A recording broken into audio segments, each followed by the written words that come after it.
Frequentemente escuta-se afirmações do tipo: a criança é o futuro do Brasil. Pensamentos dessa natureza, em sua essência, indicam o lugar que se oferece às crianças. Essas representações da sociedade não surgem por acaso e devem ser compreendidas dentro de uma historicidade. No Brasil, tem-se como porta de acesso para que crianças e adolescentes tenham seus direitos assegurados o Estatuto da Criança e do Adolescente. Contudo, torna-se indispensável entender a trajetória de construção e aprovação desta lei, analisando também o contexto histórico que possibilitou a criação no Brasil de um movimento em favor dos direitos da infância e da adolescência brasileira.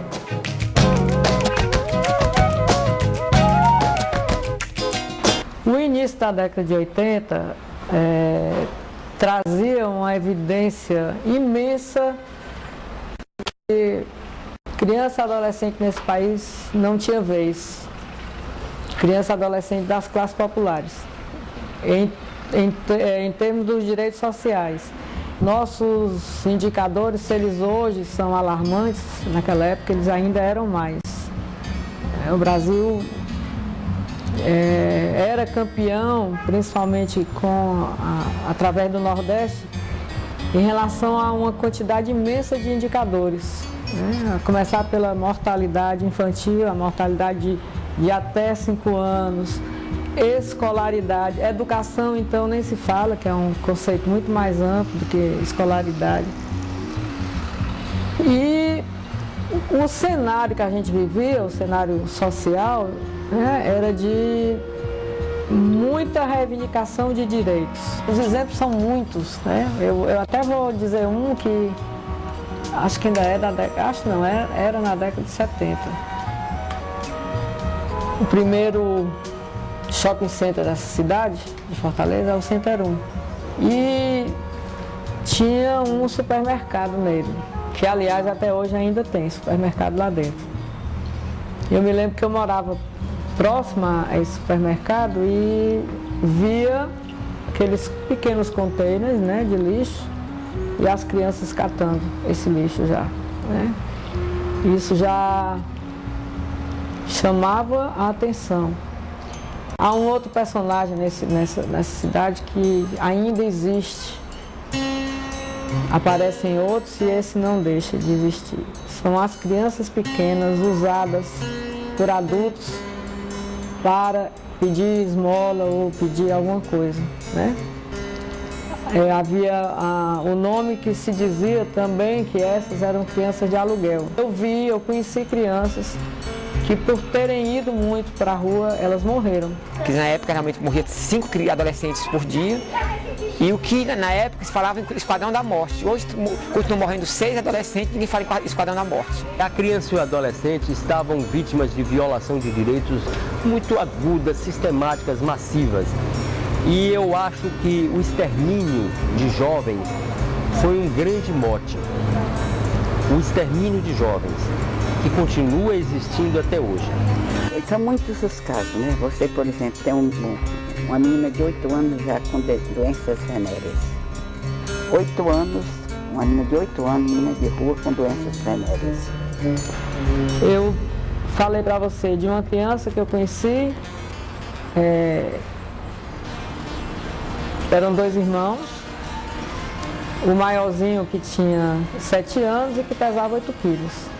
E 8 quilos é peso de criança de 6 meses de idade, né? Essa criança, ela tinha inclusive a musculatura comprometida, né? Até para sorrir, para abraçar e para outras situações por conta da desnutrição extrema que ela se encontrava. Você fica assim, você sente a sua limitação, a sua impotência, você não tem poder nenhum para fazer nada, né? Realmente são cenas que acho que não se apaga da alma da gente, né? Ainda bem que há outras boas coisas nessa caminhada que a gente faz que ajudam, né? A gente a se erguer e cultivar a alegria, né? Ao fitar um olhar nos rostos das crianças e adolescentes do Brasil, nas primeiras décadas do século XX, nota-se, frente aos problemas que os envolviam, o descaso do poder público. Porém, não era mais possível negar uma realidade visível aos olhares de todos e todas.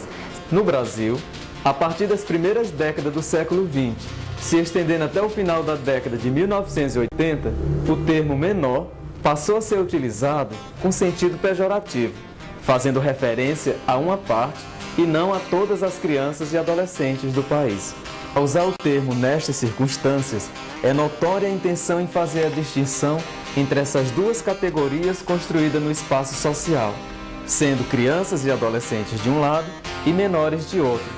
Os primeiros enquadrados em modelos positivos e os segundos relacionados aos estigmas de pobres, negros, analfabetos e ou em conflito com a lei.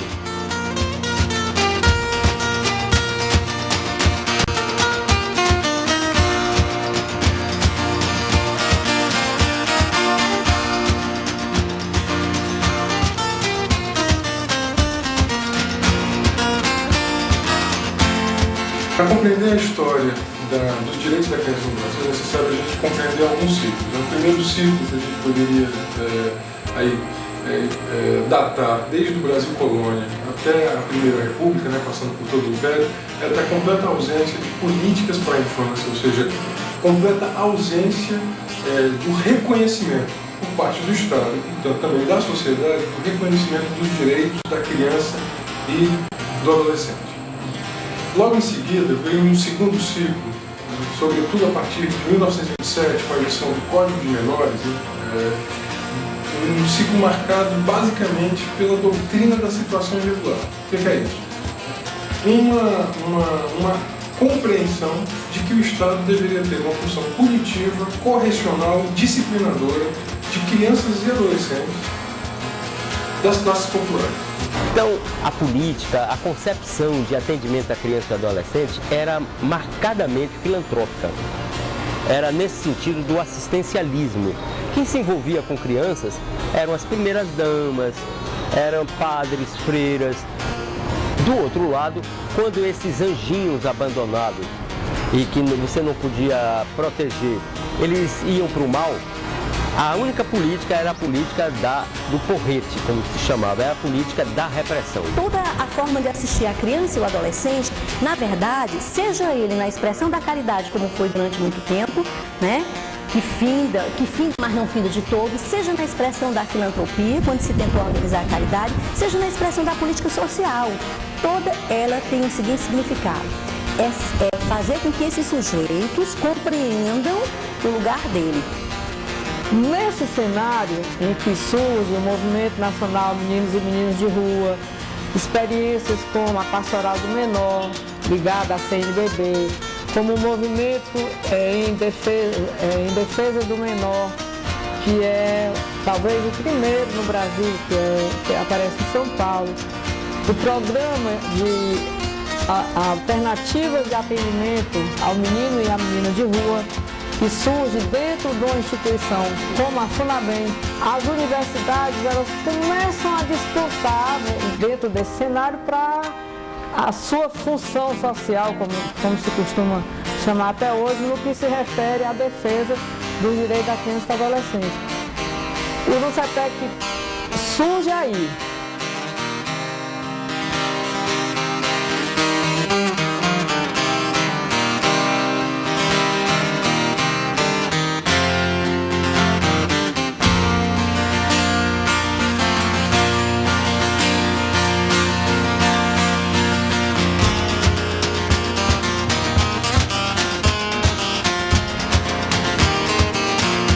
Nos anos 80 foi toda a mobilização pela anistia e o movimento popular estava ainda muito adormecido, estava ainda marcado pela ditadura militar. Então as primeiras aberturas que aconteceram nos anos 80 de maneira tímida. Então alguns intelectuais, estudantes, líderes comunitários, líderes sindicais, essas pessoas estavam timidamente se reorganizando para voltar a atuar na sociedade e defender os segmentos que eles atuavam. E aí quando a gente retornou, quando a gente que pôde, esses grupos puderam se organizar, observaram que no Brasil existia um grande problema social, que era da criança e do adolescente. Em 84 aconteceu um encontro, que foi o primeiro encontro latino-americano de experiência e atendimento à criança e adolescente. E esse encontro foi marcante, porque a América Latina toda passou por ditadura militar, e aí os educadores sociais, líderes desses países estavam justamente discutindo esse evento.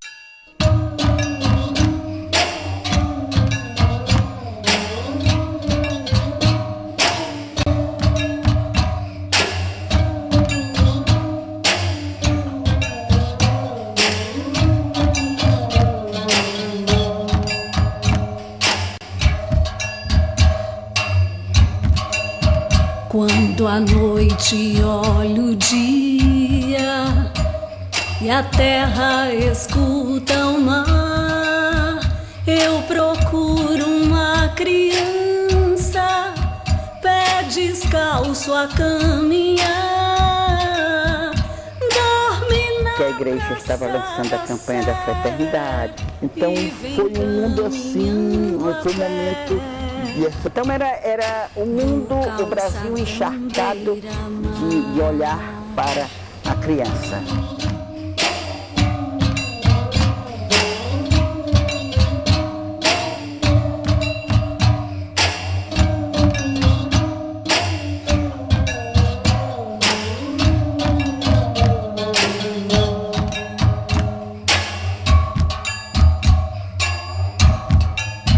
O seu nome é Pedro Paulo, Alice, Natanael, Maria, Ana, Iracema, Benedito, Gabriel. Deus lhe salve dos perigos, seja sempre o seu abrigo. O Código de Menores permanece até a aprovação da Constituição da República de 1988 e, posteriormente, do Estatuto da Criança e do Adolescente em 1990, quando ocorre o rompimento com o paradigma da situação irregular do menor e inaugura-se o da proteção integral à criança e ao adolescente. Com o processo de redemocratização brasileira e com o avanço do processo de discussão da Convenção Internacional, surge no Brasil também um movimento social extremamente vigoroso para o reconhecimento na Constituição de crianças e adolescentes como sujeitos de direitos, que para nós, à época, era algo absolutamente revolucionário. A gente vivia, digamos assim, já o declínio da ditadura, a perspectiva de um retorno, ou de um processo de redemocratização e o retorno às eleições diretas, ao pluripartidarismo, a anistia, a conquista da anistia. E nessa perspectiva, dentro desse processo de redemocratização, era também um processo constituinte, né, que nós vivemos com a Assembleia Nacional Constituinte, que foi entre 87 e 88. Em relação à criança e adolescente, o início da década de 80 vai marcando a inclusão, digamos assim, entre as práticas com a criança e o adolescente, aquela que os considera, que tem como alicerce considerá-los como sujeitos de direitos. Tanto o Unicef como o próprio movimento social, setores da igreja, inclusive, faziam autocrítica e começaram a desenvolver práticas emancipadoras, formas de atendimento emancipador. Então, antes do discurso teórico, nós tivemos as práticas emancipadoras. E aí, à frente disso, principalmente a pastoral do menor. Década de 80, praticamente todinha, tinha um marco, assim, uma direção, um norte, muito mobilizador e unificador mesmo com as diferenças, que era tentar garantir no plano legal aquilo que a gente estava acreditando no plano de práticas, algumas práticas, e de uma nova visão, digamos assim, em relação à criança e adolescente. Então, O que é que vinha no primeiro momento? Todo um processo de elaboração de leis. A Lei Magna, né, a Constituição, que estava apontada que era uma reivindicação popular no Brasil todo, que mobilizava. Qual foi o grande marco nosso? Nós vamos lutar para acabar com o Código do Menor, criar uma nova lei que visse as nossas crianças não como caso de polícia, mas visse essas crianças como cidadãos de direitos. E aí foi um momento muito rico, que o movimento passou 1 ano e 6 meses se mobilizando a nível nacional, articulando com os segmentos sociais para que realmente criasse o Código do Menor, que era a lei que na época estava vigorando, ela saísse de circulação e entrasse uma nova lei que visse a criança e adolescente em uma outra concepção. Foi isso que aconteceu. O ponto de convergência para a mobilização nacional em prol dos direitos de crianças e adolescentes foi a Constituição Federal de 1988. A expressão desse ideal se efetiva com a inclusão do artigo 227 e 228, confirmando os princípios da proteção integral da Convenção Internacional dos Direitos da Criança. Os artigos 227 e 228 da Constituição marcam, portanto, a vitória da democracia brasileira no momento ímpar de nossa história.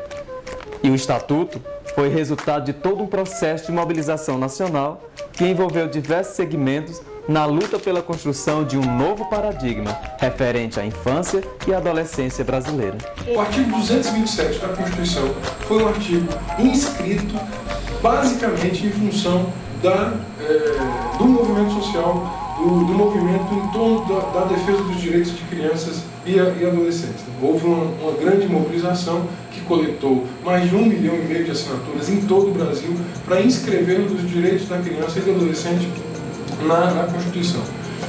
Esse movimento estava inspirado por uma outra doutrina, né, por uma outra lógica, que era a lógica da proteção integral. Ou seja, a ideia de que crianças e adolescentes são sujeitos de direitos, são sujeitos com direitos especiais e que esses direitos têm que ser integralmente exercitados. Chegou o momento da criação do Estatuto, ele foi uma lei discutida por todos os segmentos. Só que, se discutisse a lei e não mobilizasse para aprovação no Congresso, a gente não ia conseguir. Era uma lei bonita que ia esbarrar com os políticos. Então nós organizamos comissões estaduais em todo o Brasil para que a gente, atrás dos políticos, para que eles, no dia da votação, estivessem lá para defender as crianças e os adolescentes. Na verdade, nós tínhamos pessoas que eram teóricos, outros práticos, outros práticos teóricos, teóricos práticos, e deste casamento surgiu o processo de elaboração do estudo preliminar que a sociedade civil pôs e que, olha, não resulta exatamente no texto como posto. Foram feitas muitas alterações. O Estatuto é produto de uma grande negociação dentro do Congresso Nacional. Nós buscávamos um espaço. Não era um trabalho isolado, né? Não era um trabalho isolado, nem era um trabalho só de fazer aqui e passar a mão do menino aqui. Era um trabalho de transformação da sociedade. Nós íamos para lá, para a Câmara Municipal, e lá a gente negociava com o vereador, e falava, e conversava, passava manhãs inteiras lá. Era um trabalho na Assembleia, era um trabalho de testa a testa, sabe? Enquanto também a gente não reconhecer eu não digo, nem a gente lê o texto do artigo 227 da Constituição Federal, que diz assim, é dever da família, da sociedade, do Estado, nessa ordem, família, sociedade e Estado, assegurar com absoluta prioridade a criança e adolescente o direito à vida, à dignidade, ao lazer, à profissionalização, no caso dos adolescentes, a ser salvaguardado de vexame, de constrangimento, o direito a conviver na família, conviver na comunidade, o direito à educação, todos os direitos, tá certo?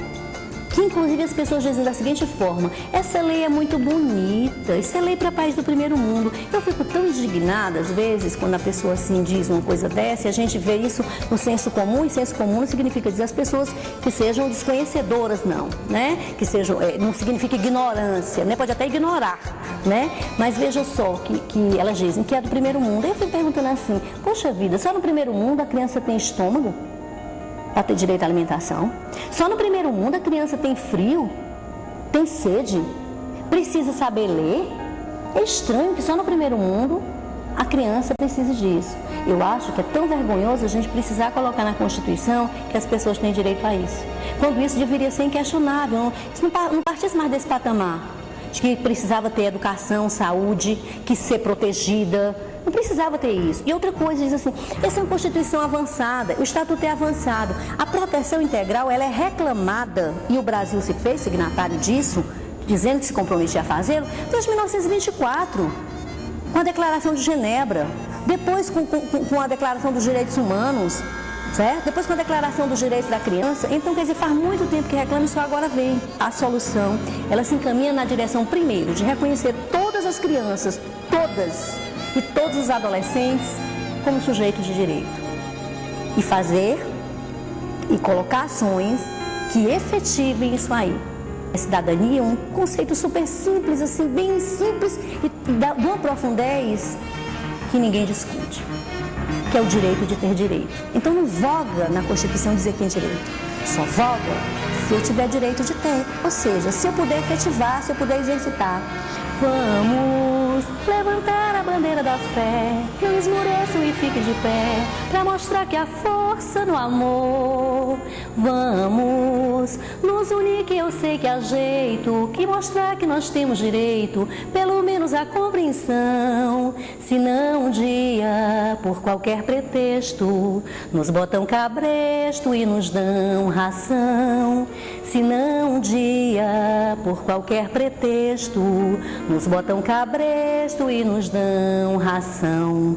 Para lutar pelos nossos direitos, temos que organizar um mutirão e abrir o nosso peito contra a lei do circo e pão, e ao mesmo tempo cantar samba, amar, curtir. Só assim tem validade, minha gente, esse nosso existir.